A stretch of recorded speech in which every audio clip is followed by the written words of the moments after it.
مرحبا. لما بقعد كده مع نفسي واشوف فيديوهات ابراهيم واقعد اكتب سكريبت عن ابراهيم واتكلم واعمل، أه بقول الله يعينه الولد ده على اللي هو كان عايش فيه. تخيلوا لما شخصية زيي وبعيدة وكذا وكذا بتتهاجم الهجوم الشرس ده من مافيات كبيرة وصغيرة. ذنبه ايه انا ابني عشان خاطر يتشهر بيه صوت وصورة؟ شقى عمر 25 سنة، ربت رجالة عشان تطلع للمجتمع رجالة صالحة، الدكتور والإعلامي واللي في ألسن، وربنا يكرمني بالصغير يكون إن شاء الله بإذن الله كده طيار. شقيت بعرق جبينها عشان تربي ولادها زي إبراهيم اللي شقيت عشان تبيع الطيور عشان تربي عيال صالحة. ذنبنا ايه عشان نطلع في وسط ناس قذرة افاعي بيربي ولادهم على السموم والتزوير والقتل عشان ولادنا احنا يبقوا يدفعوا الثمن؟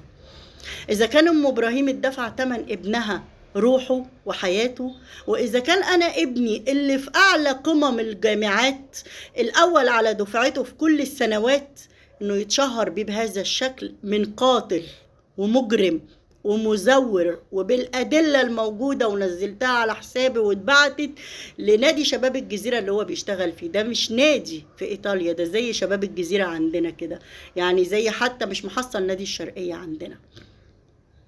أنا ذنبي ابني إيه؟ ذنب إبراهيم إيه؟ قولوا الله يعين إبراهيم على اللي شافه من تزوير، من قتل، من عذاب.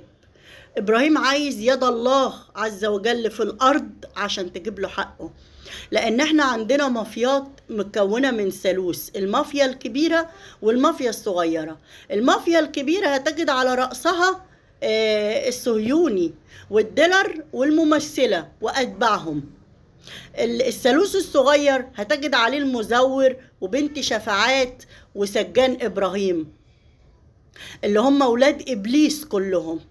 كل دول مسخرين وقتهم ومجهودهم لتشويه صورتي وصورة عيلتي وصورة ولادي، سواء بمأجورين، سواء بمؤامرات، سواء بافتراء، إذا كانت سب في عرضها، بالكذب، بالادعاء، بالباطل، مسخرين كل حالهم. ليه كل ده بقى؟ لسبب بسيط جدا، هو إسكات الرأي العام.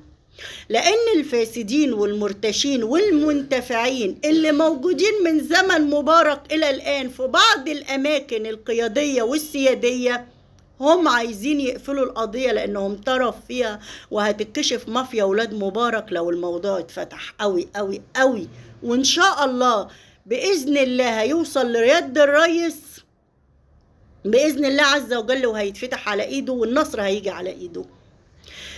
المافيا دي مسخرة كل مجهودها الكبار والصغيرين لإغلاق القضية. ليه؟ لأن القضية مفتوحة بسبب الرأي العام. ومين إن الرأي العام في مصداقية بينه وبينه؟ لأنها لما بتطلع تتكلم وتقول فلان قاتل بتجيب أدلة وتعرضها هي آسيا، فلازم آسيا تسكت. طب هي مش عايزة تسكت، لا عارفين نشتريها ولا عارفين نكسر عينها ولا عارفين نهدها، والناس بتحبها والناس بتصدقها، يبقى نطعنها في عرضها ما نفعش، نطعنها في ولادها ما نفعش، نتهمها انها عايشة في الأراضي المحتلة ومش هينفع، وكل شوية هتبقى مؤامرة. ده بالظبط اللي كان بيحصل مع إبراهيم. ده بالظبط اللي كان بيحصل مع إبراهيم. دلوقتي إبراهيم من ساعة ما اتغير وكيل النيابة الأولاني اللي هو صرح بإخراج الجثمان أو بتشريح الجثمان، هو اتغير.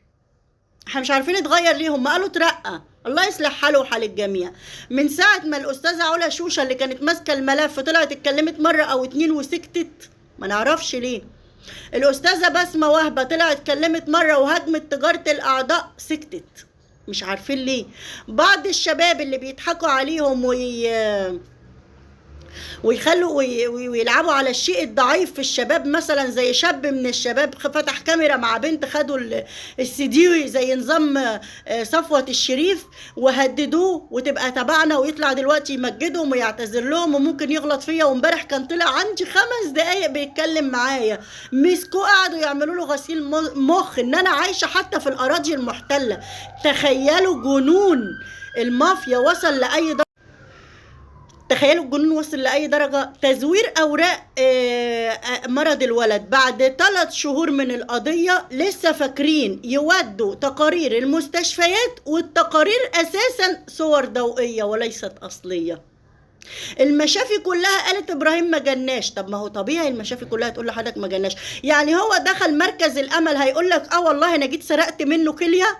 يعني هيقول لحضرتك هو بيحتضر وموجود في العنايه المركزه في مستشفى الجوي، انا خدته سرقت منه قرنيه وفتحت له زوره، مثلا سرقت الاحبال الصوتيه. هل مثلا هتيجي 57 تقول لحضرتك والله اصل هو جه عندي عشان الطبيب المعالج بتاعه كان بيسرق منه فالسكاب التاني؟ طلعت واحدة مع ريهام سعيد عمالة تفخم وتمجد وتقول لك اصل ده ما يحصلش معانا. تشوف وشها بدر منور، مريضة كانسر بتتعالج لها سنين، شعرها واقع، مريضة كانسر حقيقية، تحطها جنب ابراهيم اللي في شهرين اتحول لمومياء، تجد العجب، تجد العجب العجاب. كأن المافيا هي مشكلتها مع آسيا.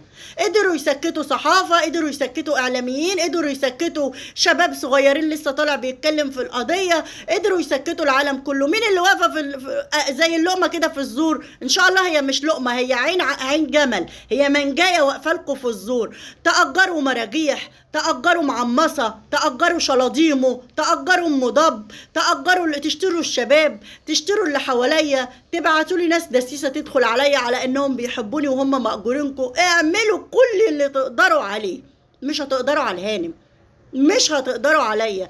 ليه؟ مش جبروت، لا، لان ربنا عز وجل بينصر اهل الحق ولو بعد سنين، بينصر اهل الحق على اهل الباطل. زي مراجيح اللي راحت اختفت سنة لانها اهل باطل بتدافع عن اللاجئين، بتدافع عن اللاجئين، وانا اللي كنت واقفه ضدهم. طلعوا دلوقتي الناس لما كشفوهم وعرفوا ان اللاجئين سيئين وان الوعي زاد في مصر، طالعه بتقول لك انها كانت على حرب معايا عشان بسب السيد رئيس الوزراء، عشان بعمل حرب طائفيه، عشان بتكلم على القضاء. قولوا لها طلعي الادله بتاع اسيا اللي عملت ده كله. مشاهداتها جايبه 30 مليون مشاهده على مر 5 سنين، اكتر من 100 مليون مشاهده. كل ده ما حدش شافه غير المأجوره مراجيح، محدش شافه غيرها، محدش شافه غيرها. كل ده ليه؟ لإسقاط أهل الحق. أهل الحق مش هيسكتوا، أهل الحق مش هيسكتوا. وإن شاء الله بإذن الله إبراهيم ربنا هيسخر له أهل الحق في قلب السيادات المصرية، في قلب القضاء، في قلب النيابة، عشان يظهروا له حقه. ولو حتى حقه ما جاش، الناس كلها عرفت الحقيقة، زي الناس كلها ما عرفت حقيقة اللاجئين وما زالوا وسطينا. أهم حاجة إن الوعي بيوصل للمصريين. الحمد لله نجحنا نوصل للناس وعي كامل. الأموال المجمدة، سيطرة السوق على الدولار، إن الرئيس اللي كانوا بيطلعوا يهاجموه يقولوا له مش لاقيين ناكل، إن الرئيس ملوش ذنب بيجيب لكم من بره، بس اللي بيسرقوه ولاد مبارك وفاسدينهم ومنتفعينهم اللي مشاركين اللاجئين ومعاهم الإخوان. طلعنا اتكلمنا في كل ده، والحمد لله والشكر لله، الفضل لله عز وجل، ولينا ان احنا وصلنا صوتنا. والنهارده استقرار الدولار ومنع الفلوس المجمده وغيره وغيره، اللي في يوم من الايام هيدينا حقنا اللي احنا عملنا قدامهم كده. اما بالنسبه لابراهيم وولادنا فان شاء الله باذن الله ربنا اللي هيحميهم من المافيا الكبيره والمافيا الصغيره. اما بالنسبه للتقارير الضوئيه اللي اتقدمت اصلا ما لها اي علاقه بابراهيم.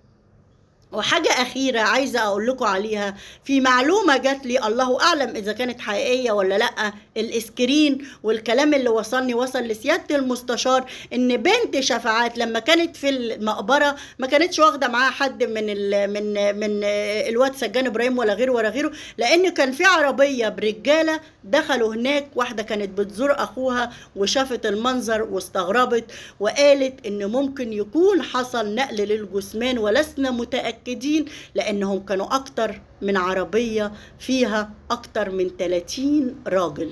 فاحنا نتمنى إن الكلام ده يتعمل فيه بحث. هل فعلا لما راحت تعمل حجة انها بتدهن الباب، هل فعلا في الوقت ده نقلت جثمان ابراهيم؟